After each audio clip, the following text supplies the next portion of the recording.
যে এই জুলাই এবং আগস্টের বিপ্লব বা গণ অভ্যুত্থান এটি নিয়ে গত 10 মাসে নানা রকম পক্ষ এবং বিপক্ষের বক্তব্য এসেছে, নানা রকম ন্যারেটিভ এসেছে, পক্ষে এবং বিপক্ষে বহু কথা হচ্ছে। এটা কেন বিপ্লব, কেন বিপ্লব নয়, কেন গণ অভ্যুত্থান, কেন গণ অভ্যুত্থান নয়।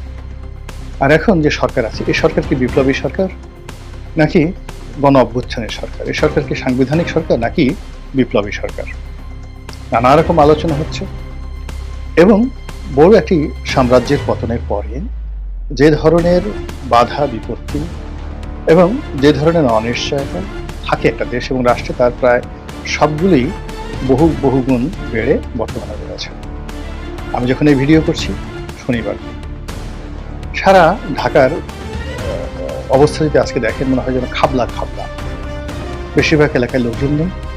আর প্রেস ক্লাব, তারপর শাহবাগ, এরপরে পুরানা পল্টন, গুলিস্তান, এই এলাকা মিছিলে মিছিলে তাল। একদিকে